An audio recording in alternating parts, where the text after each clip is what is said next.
வணக்கம். இப்போ நம்மளோட ஒரு முக்கியமான தலைவர் இணைந்திருக்கார்.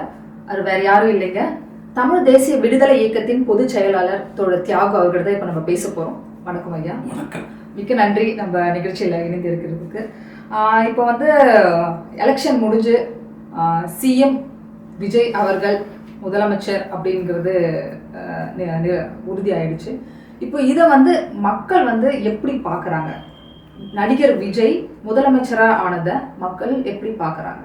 இப்போ அவரே தங்களுக்கு கிடைத்த வாக்குகளை பற்றி சொல்லியிருக்கிறார். ஒரு 34 விழுக்காட்டுக்கு சற்று கூடுதலாக கிடைச்சிருக்கு. இப்போ கிட்டத்தட்ட 65 விழுக்காடு அவருக்கு வாக்களிக்கலைன்னு அர்த்தம். இந்த கடந்த கால தேர்தல்களையும் உண்டு தான். அதாவது வாக்குகளில் அறுதி பெரும்பான்மை பெற்று வெற்றி பெற்ற ஒரு கட்சி தலைவர்னு எப்பயும் கிடையாது. இப்போ இந்த ஒரு வேளை திமுக வந்திருந்தாலும் அவங்க ஒன்றும் 50 விழுக்காட்டுக்கு மேலே வாங்கியிருக்க போகிறதில்ல. அதுவும் 50 விழுக்காட்டுக்குள்ளே தான் இருக்கும். அது இந்த தேர்தல் முறையில் இருக்கிற ஒரு குறை. அது சிறுபான்மையினர் வாக்கு இருந்தால் போதும். ஃபஸ்ட் பாஸ்ட் த போஸ்ட்டுன்னு இந்த தேர்தல் முறைக்கு பேர். முதல்ல யார் கோட்டை கடக்கிறாங்களோ அவங்க ஜெயிச்சிட்டாங்க, அவ்வளோதான். அதுக்கு அடுத்து 2வது 3வதுக்கெல்லாம் ஒன்றும் மதிப்பு கிடையாது. அந்த மாதிரி தான் ஜெயிச்சிருக்கிறாரு. அதனால் ஒன்றும் இல்லை. அரசமைப்பு சட்டப்படி அதில் ஒன்றும் தடையும் இல்லை. அறுதி பெரும்பான்மை இருக்கலாம், அல்லது தனிப்பெருங்கட்சியாகவும் இருக்கலாம். விஜய் தனிப்பெரும் கட்சியாக வெற்றி பெற்றிருக்கிறார். சட்டப்பேரவையிலையும் அவருக்கான பெரும்பான்மையை அவர் அடுத்து வந்த நம்பிக்கை வாக்கெடுப்பில் மெய்ப்பித்திருக்கிறார். இன்னும் 6 மாத காலத்திற்கு இன்னொரு நம்பிக்கை வாக்கெடுப்போ நம்பிக்கை இல்லா தீர்மானமோ கொண்டு வர முடியாது. அதனால் அந்தளவுக்கு அது பாதுகாப்பானது. அவர் கொடுத்திருக்கிற வாக்குறுதிகள் அதை மக்கள் ஏற்றுக்கொண்டு வாக்களித்தார்கள் என்று மட்டும் சொல்ல முடியாது. அது ஒரு பகுதி. இன்னொரு பகுதி, இவரை எதிர்த்து நிற்கிறவர்கள் மீது இருக்கிற அந்த வெறுப்பு இருக்குது பாருங்கள், அது இவருக்கான வாக்குகளாக மாறுது. இப்போ திமுகவுக்கு வாக்களிக்கிறவங்க அதிமுக மேலே இருக்கிற கோபத்தினால வாக்களிக்கிறாங்க, நெகட்டிவ் ஓட்ஸ்.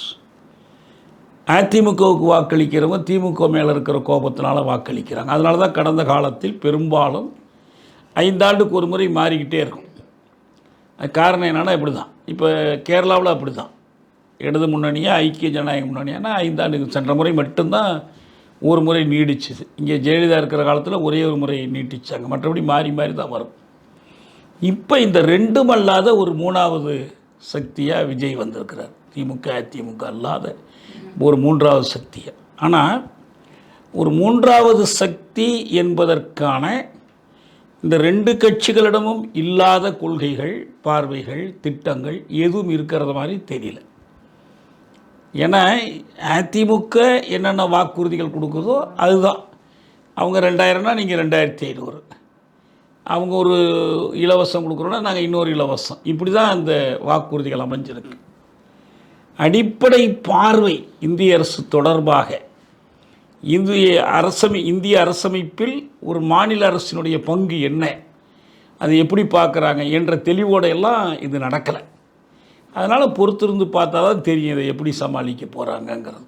இன்னொரு பக்கம் வந்து இளைஞர்கள் ஓட்டு நிறைய இந்த சின்ன பசங்க வந்து நாலேஜ் இல்லாமல் போட்டாங்க அப்படிங்கிற ஒரு பதிவும் வந்து இடத்துல சொல்லப்படுது. அதாவது எப்பயுமே வாக்களித்த மக்களை குற்றம் சொல்லுவதில் நமக்கு உடன்பாடு இல்லை.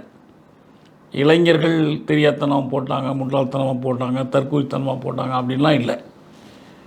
நேர்நிறையாக ஒன்றை ஆதரிப்பது வேறு, எதிர்மறையாக ஒன்றை ஆதரிப்பது வேறு.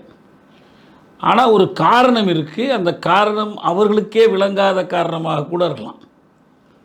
நமக்கு விளங்காத காரணமே இல்லாமல் அது நடக்கிறது இல்லை. அரசறிவியல் என்பது அந்த காரணங்களை தோண்டி துருவி கண்டறியணும். இல்லாமல் நம்ம அலட்சியப்படுத்தினோம்னா முட்டாள்தனமாக ஓட்டு போட்டாங்க அப்படின்னு சொல்கிறது வந்து சரியில்லை. அப்படி நான் கருதலை. அவங்களுக்கு ஒரு காரணம் இருக்குது, நியாயமான காரணம் இருக்குது. இப்போ உதாரணமாக நாட்டில் இளைஞர்களுக்கு முன்னால் இருக்கிற மிக முதன்மையான சிக்கல் என்பது வேலையின்மை சிக்கல். வேலையில்லா திண்டாட்டம் பரவலாக இருக்குது. வேலையில்லா திண்டாட்டத்துக்கு ஒரு மாநில அரசு பொறுப்பா, ஒரு ஆளுங்கட்சி பொறுப்பா, அவங்க ஏன் இதை பொறுப்பு அப்படின்னு சிந்திக்கிறாங்கன்னா கூட நாங்கள் இதுக்கு பொறுப்பு இல்லைன்னு இவங்க சொல்கிறதில்ல இல்லையா? இப்போ திராவிட முன்னேற்ற கழகம் ஒரு வாக்குறுதி கொடுக்குறாங்க, ஆண்டுக்கு நாங்கள் இத்தனை லட்சம் வேலை வாய்ப்புகளை உருவாக்கணும். ஓஹோ, நாங்கள் ஏன் வெளிநாட்டு முதலீடுகளை எல்லாம் இந்த நாட்டுக்குள்ளே வரவழைக்கிறோம்னா நாங்கள் வேலை வாய்ப்புக்காக வரவழைக்கிறோம். இவங்க என்ன தெளிவுபடுத்தணும் மக்கள்கிட்ட? வேலைவாய்ப்பு என்பது தொழிற்கொள்கை தொடர்பானது, தொழில்நுட்ப கொள்கை தொடர்பானது. வளர்ச்சி என்பது வேலைவாய்ப்பு சார்ந்த வளர்ச்சியாக இருக்கணும். ஆனால் இந்திய அரசினுடைய தொழிற்கொள்கையினுடைய ஒரு பகுதி தான் தமிழக அரசினுடைய கொள்கை. மாநில அரசுக்குன்னு தனியாக அந்த கொள்கையிலிருந்து வேறுபட்ட ஒரு தனியான ஒரு இறைமை வாய்ந்த ஒரு கொள்கை இல்லை. இந்திய அரசு வகுக்கிற கொள்கையை தான் நாங்களும் கடைபிடிக்க வேண்டியிருக்கு. அந்த கொள்கை எப்படி இருக்குதுன்னா, அது வளர்ச்சி என்னும் மாயை வளர்க்குது. அந்த கொள்கை வேலைவாய்ப்பு சார்ந்த வளர்ச்சியாக இல்லை. அதனால தான் வேலையில்லா திண்டாட்டம் வருது, வேலையின்மை வருது. எனவே நீங்கள் அவனோடு போராடுங்க, நாங்கள் உங்களுக்கு துணை நிற்கிறோன்னு சொல்லணும். அல்லது இந்த வேலையின்மை சிக்கல்னால் பாதிக்கப்படுகிற இளைஞர்களுக்கு நாங்கள் உதவியாக இருக்கிறோன்னு சொல்லணும். அப்படி சொல்லாதனால என்ன பண்ணுறாங்க, நீங்கள் நல்லது நடக்கும்போதெல்லாம் பெருமை கொண்டாடும் போது, அல்லது நடக்கும்போதெல்லாம் உங்களை தான் சிறுமைக்கும் உங்களை காரணமாக கருதிடுறாங்க. அதனால் இப்போ இந்த வேலையில்லா திண்டாட்டம் இவருக்கு ஓட்டு போடுவதற்கு இளைஞர்களை தூண்டுதுன்னு சொன்னால், அந்த வேலையில்லா திண்டாட்டம் என்பது உண்மையான காரணம். அந்த காரணம் நமக்கு தெரியலங்கிறதுனால இவங்க முட்டாள்தனமாக ஓட்டு போட்டாங்கன்னு அர்த்தம் கிடையாது. இப்போ இந்த கம்யூனிஸ்ட் கட்சி டிஎம்கேக்கு எதிராக அதை நின்றுட்டு விஜய்க்கு ஆதரவாக இருக்காங்கிறது ஒரு பக்கம் போயிட்டு இருக்கு. அதை நீங்கள் எப்படி பார்க்குறீங்க? முதல் செய்தி என்னன்னா, அறம் சார்ந்த முடிவுகள் எடுக்கணும் அரசியலில். அறம்ங்கிறது என்ன? ஒருவர் ஒரு கட்சியினுடைய சார்பில் போட்டியிடுறார். போட்டியிட்டு வெற்றி பெற்றதற்கு பிறகு அந்த கட்சியை கைவிட்டால் என்ன அர்த்தம்? அதுக்கு அது அறம் சார்ந்த முடிவு அல்ல, அறத்துக்கு முரணான முடிவு. இப்போ சிபிஐ, சிபிஎம், விசிக இந்த கட்சிகள் அவரவர் கட்சி சார்பில் மட்டும் போட்டியிடலை, கூட்டணி சார்பிலும் போட்டியிட்டாங்க. அது கூட்டணியாக அமைந்திருக்குதா இல்லையாங்கிறது அப்புறம். ஆனால் திமுக தலைமையிலான கூட்டணி சார்பில் தான் போட்டியிட்டீங்க. திமுக கழகம் மக்களுக்கு திமுக ஆட்சி செய்த நன்மைகளை சொல்லி தான் நீங்கள் ஓட்டு கேட்டீங்க. ஸ்டாலின் வெல்லட்டும், ஸ்டாலின் தொடரட்டும், தமிழ்நாடு வெல்லட்டும்ங்கிற முழக்கத்தை நீங்கள் கொடுக்காம இருந்தீங்களா? நீங்களும் அதை சொல்லி தானே வாக்கு கேட்டீங்க. அப்போ நீங்கள் ஜெயிச்சதுக்கு பிறகு உங்கள் நோக்கம் நிறைவேறலைங்கிறதுக்காக நீங்கள் எப்படி வேற ஒருத்தர் ஆட்சிக்கு வருவதை ஆதரிக்க முடியும்? அப்போ இவங்க செஞ்சது சரியில்லைன்னு நான் சொல்கிறேன். அதுக்கு என்ன நியாயங்களை அவங்க கற்பித்தாலும் சரி. அவங்க என்ன நியாயத்தை அப்படி கற்பிச்சிட்டாங்க? இவர் அறுதி பெரும்பான்மை பெறலை, 118 இடம் இவருக்கு கிடைக்கல, 107 தான் கிடைச்சிருக்கு. எனவே இவரை ஆட்சி அமைக்க விடமாட்டேங்கிறார் ஆளுநர். இவர் ஆட்சி அமைக்க முடியலன்னு வச்சுக்கிட்டோம்னா குடியரசுத் தலைவர் ஆட்சி வந்துடும். குடியரசுத் தலைவர் ஆட்சி வர்றதுங்கிறது தமிழ்நாட்டுக்கு நல்லதில்லை. ஏன்னா தில்லியில் குடியரசுத் தலைவர் ஆட்சின்னா அது அமித்ஷா ஆட்டி படைக்கிற ஆட்சின்னு பொருள். எனவே பாஜக சார்புடைய ஒரு ஆட்சி தமிழ்நாட்டில் வரக்கூடாதுங்கிறதுக்காக நாங்கள் அந்த முடிவு எடுத்தோங்கிறாங்க. அது உண்மை இல்லை. ஏன்னா சட்டப்படி அறுதி பெரும்பான்மை பெற்ற கட்சியாக இருந்தால் நல்லது, ஆட்சி அமைக்க அழைக்கணும். அறுதி பெரும்பான்மை இல்லைன்னா தனிப்பெருங்கட்சியை தான் அழைக்கணும். தனிப்பெருங்கட்சி ஆட்சி அமைக்க மறுத்துட்டாலோ வேணான்னு சொல்லிட்டாலோ அதுக்கு அடுத்த பெரிய கட்சியை கூப்பிடணும். இங்கே தனிப்பெருங்கட்சியை விஜய் கட்சி இருக்குது, தமிழக வெற்றி கழகம் இருக்குது. அதுதான் அவங்க அழைச்சாகணும். அழைக்காமல் இருக்க முடியாது. நீங்கள் ஆதரித்தாலும் ஆதரிக்கலைனாலும் சரி. நம்பிக்கை வாக்கெடுப்பின் போது நீங்கள் என்ன பண்ணலாம்? தாராளமாக இப்போ திமுக செஞ்சுருக்கிற மாதிரி வெளிநடப்பு பண்ணலாம், ஓட்டெடுப்பில் கலந்து கொள்ளாமல் இருக்கலாம், எத்தனையோ வழிகள் இருக்குது. அப்போ என்ன ஆகும்? எளிய பெரும்பான்மை இருந்தால் போதும் சட்டமன்றத்தில். நீங்கள் 107க்கு மேலே வேறு எதிர்த்து ஓட்டு போடலைனாலே அந்த ஆட்சி நிலைச்சிடும். அதுக்காக நீங்கள் ஏன் போயிட்டு வெளியிலிருந்து ஆதரவு கொடுக்கறது, அல்லது அவங்களோட போய் நாங்கள் கூட்டணி மாறிக்கிறோம், நாங்கள் இந்த கூட்டணியிலையும் இருக்கிறோம், அங்கேயும் ஆதரிக்கிறோம், இது எதுவுமே ஏற்புடையதல்ல. நம்ம நண்பர்கள் சில பேர் இதை நியாயப்படுத்துகிறாங்க. என்ன சொல்லி நியாயப்படுத்துகிறாங்க? குடியரசுத் தலைவர் ஆட்சி வந்துடும், எனவே இவங்க ஆதரவு கொடுத்து, அப்போ திமுகவே கொடுக்கலாமே.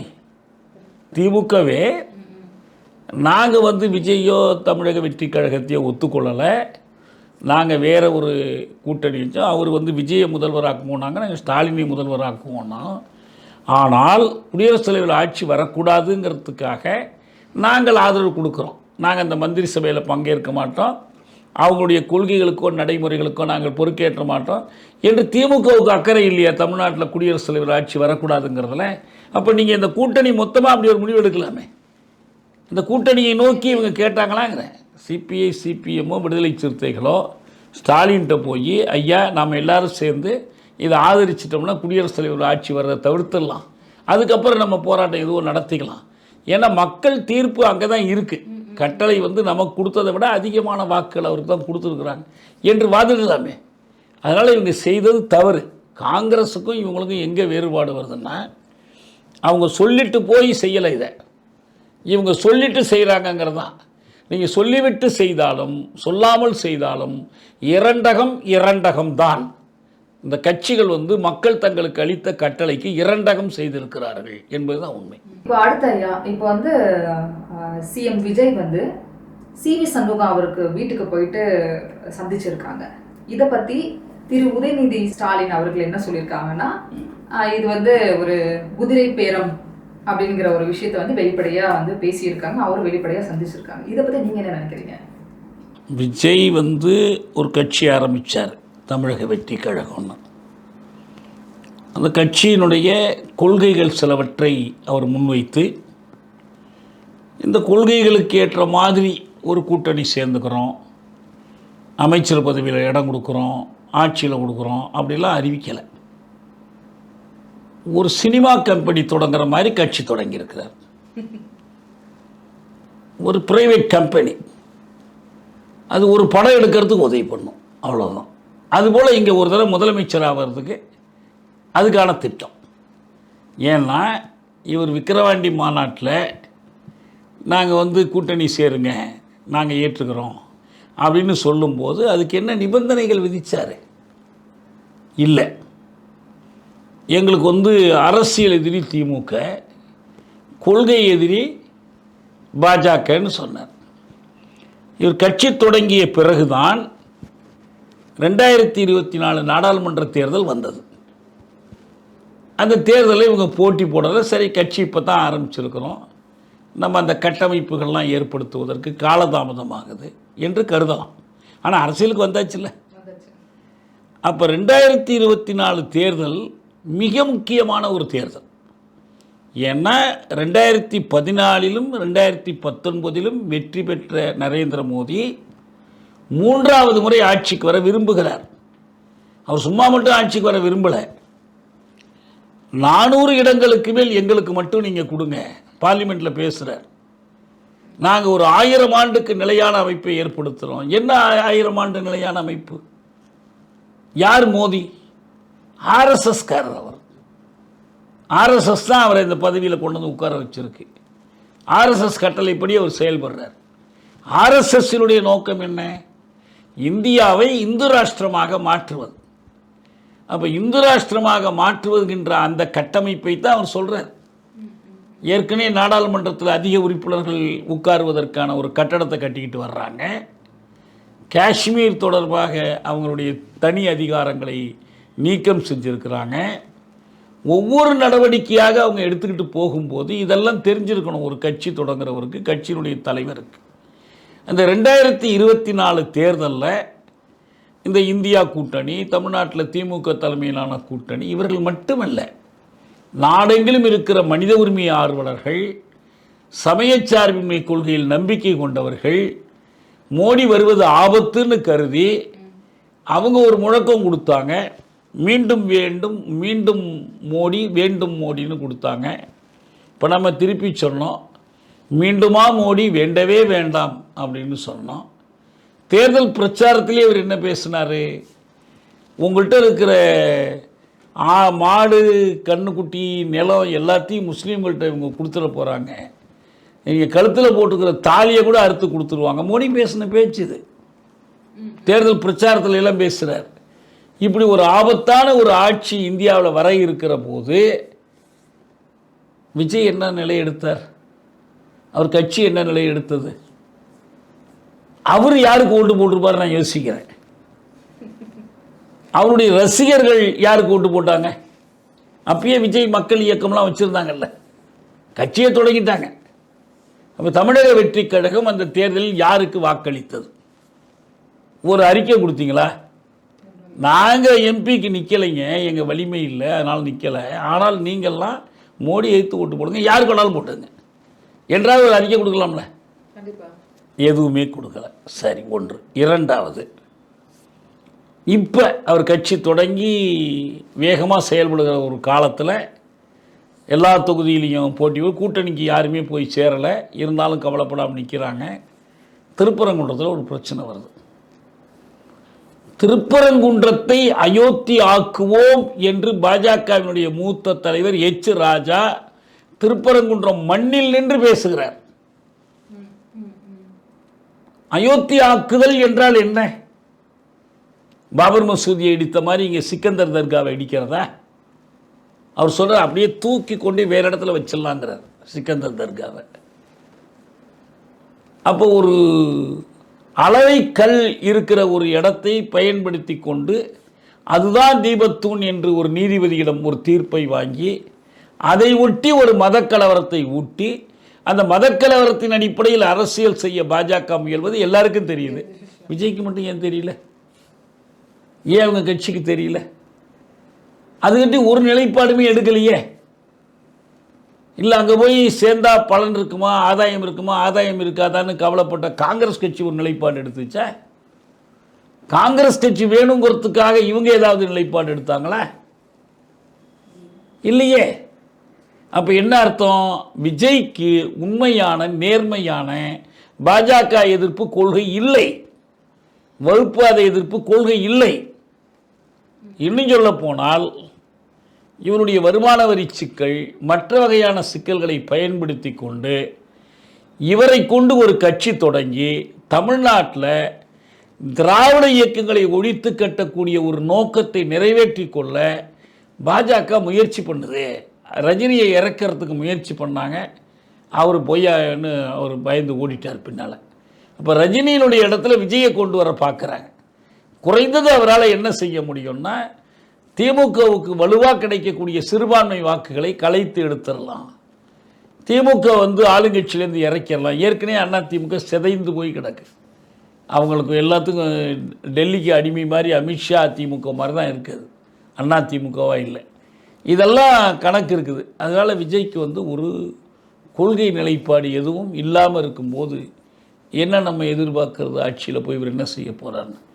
இங்கே முக்கியமாக மாநில ஆட்சியினுடைய இதே என்னென்னா தன்மை எப்படி இருக்கணும்னு நம்ம எதிர்பார்க்குறோம்னா, இந்திய அரசு மென்மேலும் மாநில உரிமைகள் மீது தாக்குதல் நடத்தி கொண்டிருக்கிற போது தமிழ்நாட்டினுடைய ஒரு சூழலை, சமயச்சார்பற்ற சூழலை, சமூக நீதி சூழலை, நம்முடைய கல்வி உரிமை சார்ந்த சூழலை சிதைக்கிறதுக்கு அவங்க முயற்சி பண்ணி கொண்டிருக்கும் போது அதை எதிர்த்து நிற்கிற ஒரு அரசு வேணுங்கிறது தான் இங்கே முக்கியம். ஆளுநரை வைத்து கொண்டு ஒரு மறைமுக ஆட்சி நடத்த அவங்க முற்படும் போது அப்படி ஒரு ஆட்சியாக விஜய் ஆட்சி அமையவில்லை, அமைவதற்கான வாய்ப்பும் இல்லை. இந்த நிலையில் தான் நீங்கள் கேட்குறது வருது. சிவி சண்முகம் என்ன, அவருக்கும் எடப்பாடி பழனிசாமிக்கு எதில் வேறுபாடு? வேளாண் சட்டங்களை ஆதரித்து எடப்பாடி முடிவெடுத்ததை கண்டிக்கிறாரா சிவி சண்முகம்? இல்லை. இந்த நாடாளுமன்றத்தில் எண்ணிக்கையை கூட்டுவது, தொகுதி மறுசீரமைப்பு, டீலிமிட்டேஷன் இந்திய அரசு கொண்டு வந்ததை ஸ்டாலின் எதிர்க்கிறாரு, திமுக எதிர்க்குது, எல்லாரும் எதிர்க்கும் போது எடப்பாடி என்ன சொன்னார்? அதில் என்ன தப்பு இருக்குன்னாரு. அன்புமணி என்ன சொன்னார்? அவங்க தான் தெளிவாக சொல்லிட்டாங்களே, பெண்களுக்கு தானே இடஒதுக்கீடு கொண்டு வரும். பெண்கள் இடஒதுக்கீடு 2023 வந்தாச்சு, நடைமுறைப்படுத்தாமல் நீங்கள் காலந்தாழ்த்தி வச்சுருக்கிறீங்க. மக்கள் தொகை கணக்கெடுப்பு வரட்டும், அதுக்கப்புறம் நாடாளுமன்ற உறுப்பினர் எண்ணிக்கை அதிகரிக்கட்டும். அப்போ இது பெண்கள் இடஒதுக்கீடு இல்லை, ஆண்களிடம் குறையாமல் பார்த்துக்கிறது. இது ஆண்கள் இடஒதுக்கீடு தானே அது. அப்போ நீங்கள் என்ன சொல்ல வர்றீங்க? இந்த தொகுதி மறுசீரமைப்பின் வழியாக தமிழ்நாட்டுக்கும் தென் மாநிலங்களுக்கும் கிடைக்கக்கூடிய பேராண்மை குறைவதை பற்றி கவலை இல்லை என்பது எடப்பாடியின் நிலைப்பாடு. சிவி சண்முகத்தின் நிலைப்பாடு என்ன? அதே நிலைப்பாடு தானே. எஸ்ஐஆர் மூலமாக வாக்குரிமையை பறிக்கிறது எடப்பாடி ஆதரிக்கிறார், சிவி சண்முகமாக தானே செய்கிறாரு. எனவே அவங்களுக்குள்ள என்ன சண்டை? வெறும் பதவி சண்டை. அது இன்னைக்கு சிவி சண்முகம் என்ன சொல்கிறாரு? கட்சியெல்லாம் அப்படியே தான், அவர் தாங்க எங்கள் பொதுச் செயலாளர். யார்? எடப்பாடி தான் இன்றைக்கும் பொதுச் செயலாளர் அவருக்கு. என்னப்பா அவங்கள்ட்ட என்ன கொள்கை வேறுபாடு இருக்கு? ஒரே ஒரு வேறுபாடு தான், விஜய் ஆதரிப்பதா இல்லையா. ஏன் இதே எடப்பாடி பழனிசாமி தேர்தல் பிரச்சாரத்தின் போது ஒரே ஒரு கொடி யாரோ காட்டினாங்கன்ன உடனே கூட்டணிக்கு பிள்ளையார் சொல்லி விழுந்து விட்டது, இனி கூட்டணி தான் பேசலையே. அவருக்கு என்ன விஜய் மேலே என்ன வெறுப்பு இருக்கு? ஒரே ஒரு சிக்கல் தான், தமிழ்நாட்டில் 2 முதலமைச்சர் நாற்காலி இல்லை. இருந்துச்சுன்னா நீ ஒன்றில் உட்காந்துக்க நான் ஒன்றில் உட்காந்துக்கலான்னு கூட்டணி போட்டிருப்பாங்க. ஒன்று தான் இருக்குது.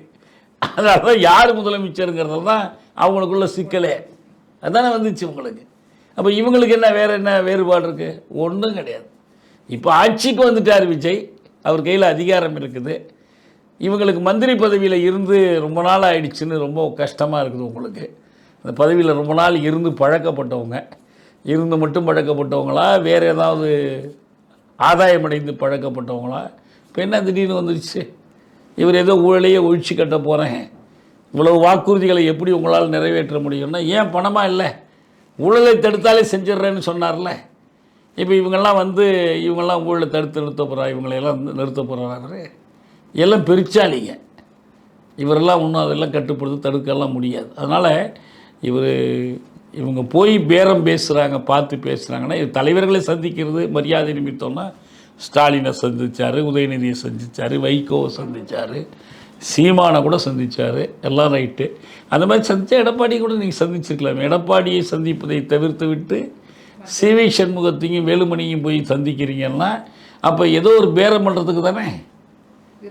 அதைத்தான் அவர் குறிப்பிட்டு சொல்கிறார். குதிரை பேரம்னு சொல்கிறது உண்மைதான். அப்படி சந்தேகிப்பதற்கான எல்லா இடங்களையும் அவர் கொடுத்துருக்காருங்கிறது தான் உண்மை. இப்போ இந்த நடந்த குதிரை பேரம் எம்எல்ஏக்களை விலக்கி வாங்கிட்டாங்கன்னு சொல்லி ஒரு ஹிஸ்ட்ரியே இருக்குது. அந்த ஹிஸ்ட்ரியை பற்றி நீங்கள் சொல்ல முடியும்? இந்த ஏற்கனவே கூவாத்தூர்னு ஒரு கூவாத்தூர், அதுக்கு என்ன பேர் சொல்லலாம், கூவாத்தூர் மாடல். கூவாத்தூரில் இவங்கெல்லாம் கொண்டு போய் வச்சுக்கிட்டு அடித்த கூத்து நமக்கு ஞாபகம் இல்லையா என்ன? இவர் எடப்பாடி போய் ஊர்ந்து போய் ஜெயலலிதாங்கிற மன்னிக்கணும், ஜெயலலிதா இறந்த பிறகு சசிகலா காலை தேடி போய் கும்பிட்டார். எதுக்காக? சும்மாவா அவருக்கு கொடுத்தாங்க? எல்லாருக்கும் என்ன பங்கு எல்லாம் பண்ணி அங்கேயே எல்லாம் குடிச்சுவிட்டு ஆட்டம் போட்டுக்கிட்டு எல்லா கூத்தும் கூவாத்தூரில் நடந்துச்சு. இப்போ கூட எம்எல்ஏக்களை ஏன் கொண்டு போய் ஒரு இடத்துல பதுக்கி வச்சுருக்கிறாங்க? இவங்களுக்கு யாரும் தொடர்பு கொண்டுடக்கூடாது, யாரை விலைக்கு வாங்கிடக்கூடாது, தடை தானே. இதுதான் குதிரை பேரம் அப்படின்னு சொல்கிறதெல்லாம். குதிரை பேரம்னா காசு கொடுத்தா வாங்கணும்னு இல்லை, பதவி கிடைக்கும்னு சொன்னால் வாங்கிக்கலாமே, தாராளமாக போயிடுவாங்களே எல்லாரும். மக்களால் தேர்ந்தெடுக்கப்படுகிற, மக்கள் வாக்கை பெற்று தேர்ந்தெடுக்கப்படுகிறவர்கள், அவங்க நிலைமை இதுதான், அவங்களுடைய லட்சணம் இதுதான். ஏன்னா இவங்க எல்லாம் தேர்தலில் காசு கொடுத்து ஓட்டு வாங்குறாங்க. எனவே காசு கொடுத்து ஓட்டு வாங்குறவங்க திரும்ப அந்த காசு சம்பாதிக்க முடியாது. முதலீடு தானே இது, லாபம் இல்லாத முதலீடு அது. அதனால் இது கடந்த காலத்துலேயும் நடந்திருக்குது. இப்போ நேற்று இல்லை, 52ல் ராஜாஜி முதலமைச்சராக வர்றதுக்கு மாணிக்க வேலரையும் ராமசாமி படையாச்சியும் உள்ளே இழுத்து போட்டாங்க. எனக்கு காசு கொடுத்து கூப்பிட்டாங்களா இல்லையான்னு தெரியாது நமக்கு. ஆனால் பதவி, அமைச்சர் பதவி கொடுத்து கூப்பிட்டாங்க. தொடர்ந்து திருப்பி நடந்துக்கிட்டு தானே இருக்கும் உங்களுக்கு. ரெண்டே விஷயம், ஒன்று பணம் இல்லைன்னா பதவி. இது நான் ரொம்ப தூய்மையான ஆட்சி தர்றேன், திமுக தீய சக்தி, நாங்கள் தான் தூய சக்தி. தூய சக்தியோட லட்சணம் இப்படி தான் சாக்கடையில் கிடக்குது. இன்னொரு அதிமுக ஆட்சி தாங்க இது, வேறு ஒன்றும் கிடையாது. அதிமுக எம்ஜிஆர் தலைமையில் ஆட்சி நடத்தினாங்க, ஜெயலலிதா தலைமையில் ஆட்சி நடத்தினாங்க, எடப்பாடி பழனிசாமி தலைமையில் ஆட்சி நடத்தினாங்க. இடையில் கொஞ்ச நாள் ஜானகி கையில் கூட போய் வந்துச்சு. அது மாதிரி இப்போ விஜய் தலைமையிலான இன்னொரு அதிமுக ஆட்சி, அது பேர் தேவைக்கன்னு பேர், அவ்வளோதான். அது தவிர வேறு ஒன்றும் இல்லை. இப்போ இந்த தமிழ்நாட்டில் எதிர்கட்சிகள் வலுவாக செயல்படுதா? எந்த அளவுக்கு அவங்க செயல்பட்டு வராங்க? எதிர்கட்சிகள் இப்போ ஆளுங்கட்சி இவங்க தமிழக வெற்றி கழகம் இல்லையா? இப்போ ஆளுங்கட்சிக்கு நாங்கள் வெளியிலேருந்து ஆதரவு கொடுக்குறோம், உள்ளேருந்து ஆதரவு கொடுக்குறோம், மந்திரி பதவி வாங்கிட்டு கொடுக்குறோம், வாங்காமல் கொடுக்குறோம், இவங்க யாரையும் எதிர்க்கட்சி என்று கருத முடியாது. இப்போ டெக்னிக்கலாக சொல்கிறது வேறு, உண்மையிலேயே களத்தில் எதிர்க்கட்சியாக செயல்படுறது வேறு. இப்போ மிச்சம் யார் இருக்கிறா? அவங்களுக்கு திமுக இருக்குது. திமுகவோட தோழமை கட்சிகளெல்லாம் அவங்கள கைவிட்டு போயிட்டாங்க, தாவேக தரப்புக்கு போயிட்டாங்க, அவ்வளோதான். அவங்களெல்லாம் இனிமேல் நீங்கள் எதிர்க்கட்சியாக கருதுறதுக்கு இடமில்லை. அவங்க விலகி வரணும், தாவே கொடுக்குற ஆதரவு விட்டு விலகி வந்தால் தான் எதிர்க்கட்சின்னு மதிக்க முடியும். எத்தனையோ பிரச்சனைகள் மீது போராட வேண்டிய தேவை இருக்குது, அதுக்கெல்லாம் போராடினா தான் சொல்ல முடியும். இப்போதைக்கு அது இல்லை. பாரதிய ஜனதா கட்சியை பொறுத்தவரை அது எதிர்க்கட்சி இல்லை, அதுதான் உண்மையான ஆளுங்கட்சி. தாவேக்கவுக்கு மேலே இருந்து கொண்டு அதிகாரம் செலுத்துகிற ஆளுங்கட்சி அதுதான். அவங்க தான் இந்த திட்டங்களை எல்லாம் வகுத்து கொடுக்குறாங்க. அவங்களுடைய சூழ்ச்சி திட்டம்தான் இந்த அரசாங்கத்தில் செயல்படுத்த போகுது. அதுக்கு தான் உங்களுக்கு அவங்க ஒரு ஜோசியரை வச்சுக்கிட்டா இவர் ஒரு ஜோசியரை வச்சுக்கிறாரு இல்லையா? எத்தனையோ விஷயங்கள் ஆதாரமாக நம்ம சொல்லலாம். அந்த பின்னணியோடு தான் இவங்க செயல்படுறாங்க. அவங்களுக்கு ஒரே ஒரு எம்எல்ஏ, இந்த போஜராஜனை யாரோ ஒருத்தர் வந்திருக்காரு. அதனால் அவர் நேரடியாக ஆதரவு கொடுக்குற நடுநிலை வைக்கிறாங்களே. எதுக்கு? பாமகவும் பாஜகவும் 5 உறுப்பினர் நடுநிலை, எந்த பக்கமும் போகலை இந்த நம்பிக்கை வாக்கெடுப்பின் போது. இப்போ எதிர்த்தும் வாக்களிக்கலை, நம்பிக்கையும் கொடுக்கலை. எதுக்கு? எந்த நேரம் வேண்டுமானாலும் தங்களை மாற்றிக்கொள்வதற்கு அநியமாக வச்சுருக்கிறாங்க. வாய்ப்பு இருக்கும்போது அவங்க மாறிக்கிறதுக்கு தயாராக இருக்காங்க. நடைமுறையில் அவங்க இந்த ஆட்சிக்கு எதிராக எதுவும் செய்ய மாட்டாங்க. அதில் ரொம்ப கவனமாக இருக்காங்க. இந்த ஆட்சி பாதுகாக்கணும். ஏன்னா பாஜகவினுடைய நோக்கம் தமிழ்நாட்டில் திமுகவை ஒழித்து கட்டுவது, இந்த பெரியார் மண்ணுங்கிற அந்த அடையாளத்தை அழித்து விடுவது. அதே நோக்கம்தான் விஜய்க்கும், அதே நோக்கம்தான் தமிழக வெற்றி கழகத்துக்கும். எனவே அவர்கள் இந்த நோக்கத்தில் ஒன்றாக இருக்கிறார்கள். அவங்களுக்குள்ள பேசிக்கிட்டு இருக்கலாம், பேசாமல் இருக்கலாம், ஒப்பந்தம் போட்டுக்கிட்டு இருக்கலாம், ஒப்பந்தம் போடாமல் இருக்கலாம். ஆனால் நோக்கம் ஒன்றே ஒன்று தான். தமிழ் என்ன அதிமுக ஏற்கனவே அவங்க உடஞ்சி செதஞ்சு போச்சு. நீங்கள் அவங்கள சேர்ந்து பூரா திருதராஷ்டிரன் ஆளிங்கணும்னு சொல்லுவாங்க. திருதராஷ்டிரன் யாரை கட்டி பிடிச்சாலும் அந்த உடம்புகளை எலும்பையெல்லாம் நொறுக்கிடுவானாம். அது மாதிரி அதிமுகவை அரவணைத்து கொண்டுட்டாங்க, அடுத்து கெடுத்து விட்டார்கள். அவ்வளோதான். இனிமேல் அதிமுக பிழைச்சி வர்றதுக்கெல்லாம் வழியே கிடையாது. அதே போல் திமுகவை ஒழிச்சு கட்டிடணுங்கிறது அவங்களுடைய நோக்கம்.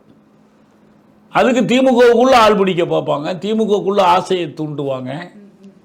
ஏன் நீங்கள் வரக்கூடாதாம்பாங்க. அவங்களுக்குள்ள பிளவு வந்துச்சுன்னா அதை பயன்படுத்தி இப்போ நம்ம மகாராஷ்டிரத்தில் சிவசேனையை பிளந்தார்கள், தேசியவாத காங்கிரஸை உடைச்சாங்க. இப்படி இதில் உங்களுக்கு ஆந்திராவில் அவர் ஒரு சந்திரசேகர் ராவா அவருடைய தலைமையில் அவர் பேரில் ஒரு கட்சி வச்சுருந்தாங்கள்ல, டிஎஸ்ஆர் காங்கிரஸ். இப்போ அவரையும் அவர் சகோதரியுமே பிரிச்சுட்டாங்க. இந்த மாதிரி நிறைய நடக்குது உங்களுக்கு. இதில் தெலங்கானாவில் அவர் சந்திரசேகர் ராவ் அவருடைய மகளையும் பிரிச்சுட்டாங்க, கவிதாவை. அவங்க தனியாக பண்ணுறாங்க. எங்கே போனாலும் அதை உடைச்சிருவாங்க. இப்போ மம்தா கூட இருந்தவரை பிரித்து எடுத்துக்கிட்டு போய் தான் பாஜக ஆட்சி அமைக்கிறாங்க. அவர் தான் தலைமை. சுவேந்து ஏற்கனவே மம்தா கூட இருந்தவர் தான். இந்த மாதிரி ஒரு முயற்சியை இங்கேயும் செய்வாங்க. திமுக எச்சரிக்கையாக இருக்கணும். இங்கேயும் அந்த முயற்சி பண்ணுவாங்க, அதுக்கான காரணங்களை தேடுவாங்க. ஏன்னா எல்லாமே அரசியல்னால் பதவி பதவி பதவி பதவிக்காக தான் நினைக்கிறாங்க பாருங்கள். எனவே பதவி ஆசை காட்டி என்ன வேணாலும் செய்வாங்க. அவங்க கையில் மிகப்பெரிய அதிகாரம், ஒரு வல்லரசுக்குரிய அதிகாரத்தை கையில் வச்சுருக்கிறாங்க. உலகத்திலேயே பணக்கார கட்சி பாஜக. பணம் இருக்குது, எத்தனை எம்எல்ஏக்கள் எம்பிக்களை வேணாலும் விலைக்கு வாங்க முடியும். இந்த அண்மையில் நடந்து பார்த்தீங்களா, ஆம் ஆத்மி கட்சியில் ஒரு இளைஞர் மாநிலங்களவை உறுப்பினர், அவர் பேசின பேச்சை கட்டு எல்லாம் அசந்து போனாங்க. என்னையா அது, வானூர்தி நிலையம் விமான நிலையத்துக்கெல்லாம் போனால் அவ்வளோ விலைக்கு காப்பி கொடுக்குறீங்க, அவ்வளோ விலைக்கு கொடுக்குறீங்க, ஏழை எளிய மக்களே அங்கே போகக்கூடாதா கொள்ளக்கூடாதா, எல்லாம் ரொம்ப அதிசயமாக பார்த்துக்கிட்டு இருந்தாங்க. இவ்வளோ பேச்சு எதுக்குடா பேசுகிறாருன்னா, அடுத்து 2 நாளைக்குள்ளே அவர் அப்படியே பாஜகவுக்கு 7 பேரை அழைச்சிட்டு போயிட்டார், ஆம் ஆத்மி கட்சியை சேர்ந்தவங்களை. அப்போ இவரை பேச விட்டுருக்குறாங்கன்னு அர்த்தம், அல்லது இவர் பேசுனதை பார்த்து இப்படி இவனை விடக்கூடாது அங்கன்னு இழுத்து போட்டாங்கன்னு அர்த்தம். திட்டமிட்டு பண்ணுறாங்கன்னு அந்த கட்சியில் இருக்கிற பெரும்பான்மையை கொண்டுட்டு போயிட்டாங்க உங்களுக்கு. ஒரு சில ஊர்களில் பார்த்தீங்கன்னா கோவா, மிசோராம் மற்ற இடங்கள்ல எல்லாம் ஒரு கட்சி சார்பில் தேர்ந்தெடுக்கிறவங்களும் அப்படியே கூட்டமாக அந்த கட்சியில் கொண்டு போய் சேர்த்துருவாங்க. அந்த மாதிரியான சிதைவுகளை தமிழ்நாட்டில் தோற்றுவிப்பதற்கு அவங்க முயற்சி பண்ணுவாங்கன்னு அர்த்தம். அதனால் இங்கே வந்து நமக்கு வந்து தமிழ்நாட்டை பொறுத்த வரைக்கும் பாதுகாப்பாக இருக்கிறோன்னா பிவேர் விஜய், ஏமாந்துடாதீங்க. இருந்தாலுமே இப்ப இருக்கிற மக்கள் வந்து முதலமைச்சர் விஜய் எப்படி பாக்குறாங்க? பயங்கரமான ஆதரவு எங்க பார்த்தாலுமே. இப்போ வந்து சோஷியல் மீடியாங்கிறது ஒரு பெரிய பிளாட்ஃபார்ம். ஸோ வந்து ரியல் லைஃப்பை பார்த்து போடுறாங்களா இல்லையோ, ரியல் லைஃப்பை பார்த்து தான் வந்து எல்லாருமே ஓட்டு போடுறது அப்படிங்கிற ஒரு பிரச்சனைகள், ஐ மீன் இதெல்லாமே போயிட்டு இருக்கு. ஸோ இந்த மத்தியில் மக்கள் பார்வை இப்போ எப்படி இருக்கு? அதாவதுங்க, இந்த மயக்கம் என்பது நிரந்தரமானது அல்ல. ஏன்னா அந்த மக்களுக்கு வாழ்க்கை சிக்கல்கள் ஏராளமாக இருக்குது. அதுவும் இந்த சிக்கல்கள் வெகு விரைவாக தீவிரமடைஞ்சிக்கிட்டு இருக்கு. இன்றைய உலகத்தில் எல்லா நாடுகளுமே பொருளியல் சிக்கலில் மாட்டிக்கிட்டு இருக்கிறாங்க. குறிப்பாக தொடர்ச்சியாக நடைபெறக்கூடிய போர்கள், மத்திய கிழக்கில் நடக்கக்கூடிய போர் ஓயாமல் நடக்குது. அதனுடைய விளைவு என்ன? உங்களுக்கு எரிபொருள் விலை உயருது. எரிபொருள் விலை உயர்ந்தால் உரத்தின் விலை உயரும், மருந்தின் விலை உயரும். எரிபொருள் பயன்படுத்தி தான் ஒரு இடத்துலேருந்து இன்னொரு இடத்துக்கு பொருட்களை கொண்டு செல்ல முடியுங்கிறதுனால எல்லாவற்றின் விலையும் உயரும். காய்கறிகள்லேருந்து, அரிசியிலேருந்து, நெல்லிலேருந்து எல்லாவற்றினுடைய விலையும் உயரும். இந்த பாதிப்பு இருக்குது பாருங்கள், 2 மடங்கு 3. நம்ம பார்க்குறோம், இன்றைக்கி உடனடியாக நம்ம பார்க்குறோம். அசம்பிளி எலெக்ஷன் முடிஞ்சோடனே இந்திய அரசு என்ன பண்ணாங்க? எரிவாயு, சமையல் எரிவாயு உருளையினுடைய விலையை உயர்த்தினாங்கல்ல. எத்தனை மடங்கு உயர்த்துறாங்க உங்களுக்கு? இப்போ இது எல்லாத்துக்கும் பரவும் போது நீங்கள் என்ன பண்ணுவீங்க? இங்கே பார்த்த சில நாள் ஹோட்டல்லாம் சாப்பாடு கிடையாதுன்ட்டாங்க. போர்டு வேறு எழுதி போட்டு விலை உயர்வுன்னு. இது தொடர்ச்சியாக வரும்போது என்னங்க நடக்க போகுது? அந்த மாதிரி பெரிய நெருக்கடி வரும். இப்போ இவர் தான் வந்து தேவதூதர், நான் தேவதூதன் அல்லன்னு அவர் சொல்லிக்கலாம். ஏன்னா தேவதூதர்கள் எல்லாருமே அப்படி தான் சொல்லிக்குவாங்க, நாங்கள் தேவதூதர்கள் அல்ல அப்படிம்பாங்க. கடவுளர்களாக தங்களை மக்கள் கருத வேண்டும் என்று கருதுகிறவர்கள் எல்லாருமே நாங்கள் கடவுள் இல்லைன்னு சொல்லிக்குவாங்க. ஆனால் அவங்கள தான் மக்கள் கடவுளாக மதிப்பாங்க.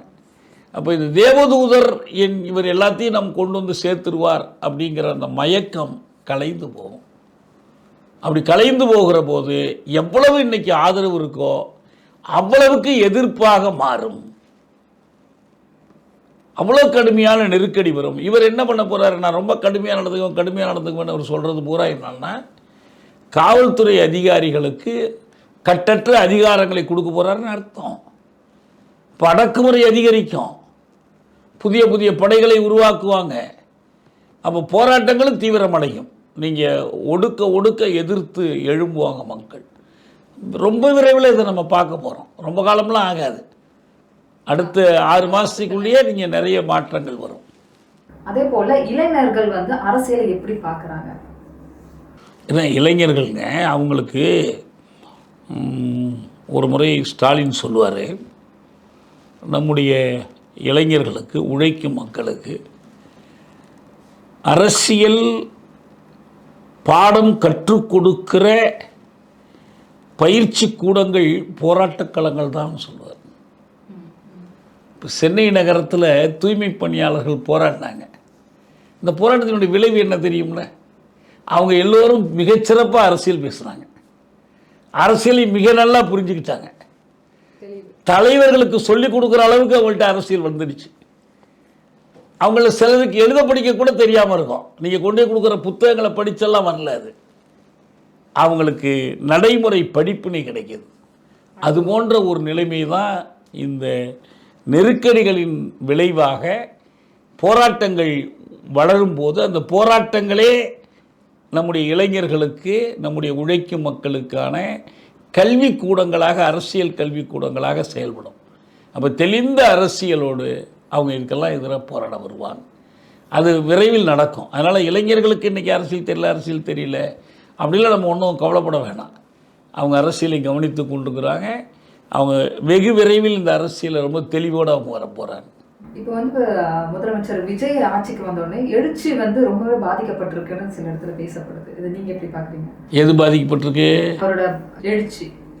அதாங்க இங்கே என்ன சிக்கல்னா, நீங்கள் எதையோ சொல்லிட்டீங்க. அதிகாரத்துக்கு வர்றதை பற்றி நான் அதிகாரத்துக்கு வந்தால் என்ன, வந்தோம், உறுதியாக நம்ம தான் வரப்போகிறோம், உறுதியாக திமுக ஆட்சி விட்டு செல்ல போகுது, வந்த உடனே என்னென்னலாம் செய்ய போகிறோம்னா அவர் ஒரு பட்டியல் கொடுத்துட்டார். இப்போ ஒரு உதாரணம் என்ன சொல்கிறார், இப்போ வந்து கால அவகாசம் கேட்குறாரு, கேட்கட்டும், நான் வேணாங்களே. ஆனால் நீங்கள் வந்து கடனை வாங்கி வச்சிட்டீங்க, கருவூலமே சுத்தமாக தொடச்சிக்கிட்டு போயிட்டீங்க, காலி பண்ணிட்டீங்க அப்படின்னு சொல்கிறாரு. அடுத்த வரி என்ன சொல்கிறாரு, என்ன இருக்குது இல்லைங்கிறது போய் பார்த்தா தான் தெரியுங்கிறார். நீங்கள் அந்த பதவியில் உட்கார்ந்து தான் போய் பார்க்கணுன்னே அவசியம் இல்லை. மாநில அரசினுடைய எக்கனாமிக் சர்வே, மாநிலத்தினுடைய பொருளாதார ஆய்வு அறிக்கை வருது உங்களுக்கு. இந்தியாவினுடைய எப்படி பொருளாதாரம் இருக்குது, தமிழ்நாட்டில் எப்படி இருக்குது, இடைக்காலத்தில் நம்ம போட்ட நிதிநிலை அறிக்கையை படித்தா தெரியும், எல்லாமே தெரியும். இப்போ இது வரைக்கும் அதெல்லாம் தெரியாமல் இருந்திருக்கிறீங்கன்னு அர்த்தம். 10 லட்சம் கோடி கடன் வாங்கியிருக்கிறாங்கன்னா இது எடப்பாடியும் சொல்கிறாரு. அவர் ஆட்சி காலம் வரைக்கும் எவ்வளோ வாங்கியிருந்தாங்க? 5 லட்சம் கோடி. இந்த 5 லட்சம் 10 லட்சம் ஒன்று தான். ஏன் ரூபாய் மதிப்பு குறைஞ்சி போச்சு? நீங்கள் ஒரு டாலருக்கு 50 ரூபாக இருக்கும்போது என்னவோ அதே தான் டாலருக்கு கிட்டத்தட்ட 100 ரூபா வந்துடுச்சுன்னு அர்த்தம். தமிழ்நாட்டை விட அதிகம் வாங்கின மாநிலங்கள்லாம் இருக்குதுங்கிறது தெரியுமா இவங்களுக்கு? அது மட்டும் இல்லை, இந்திய அரசு கடனை பற்றி வாயை திறக்க மாட்டேங்கிறாங்களே. ஒரு நாடு அதனுடைய மொத்த உள்நாட்டு பொருளாக்கம் ஜிடிபி, கிராஸ் டொமஸ்டிக் ப்ராடக்ட், மாநிலம்னா GSDP, gross state domestic product, அதில் நீங்கள் உலக அளவில் இருக்கிற இறைமையுள்ள அரசுகள், இப்போ தமிழ்நாட்டுக்கெல்லாம் இறைமை கிடையாது, இறைமையுள்ள அரசுகள், அவங்க வந்து 50% மேலே கடன் வாங்கக்கூடாது. அவங்களுடைய மொத்தம் எவ்வளோ இருக்கும், ஆனால் அதுக்கு மேலே கடன் வாங்குறாங்க. ஐஎம்எஃப்பில் கடன் வாங்குறாங்க. தமிழக அரசு போய் ஐஎம்எஃப்பில் கடன் வாங்கலையே, இந்திய அரசு ஐஎம்எஃப்பில் கடன் வாங்குது. அவன் போகிற நிபந்தனைகளுக்கெல்லாம் ஒத்துக்கிறாங்களே. அவன் போகிற நிபந்தனைலாம் என்ன?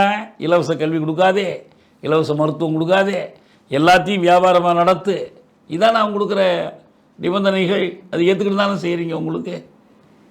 அதனால் வேண்டிய அவ்வளவு எளிதில் இந்த நெருக்கடிகளுக்கெல்லாம் தீர்வு காண முடியாது. கடுமையாக ஒரு மக்களை திரட்டி போராடுகிற தன்மை இருக்கணும். எல்லாமே நான் பார்த்துக்கிறேங்கிற மாதிரி இருந்தாலாம் அதை செய்ய முடியாது. பார்ப்போம், பொறுத்திருந்து பார்க்கணும் என்ன பண்ணுறாங்கன்னு. அதே போல் இப்போது அடுத்த 5 வருஷத்தில் நிறைய மாற்றங்களை கொண்டு வரணும்னு உறுதியாக சொல்கிறாங்க எல்லா இடத்துலையுமே. ஸோ உண்மையாலே நம்மளுக்கு மாற்றம் கிடைக்குமா? ஏற்கனவே நீங்கள் இந்திய குடியரசு அறிவிக்கப்பட்டது 47 ஆகஸ்ட் 15 சுதந்திரம்.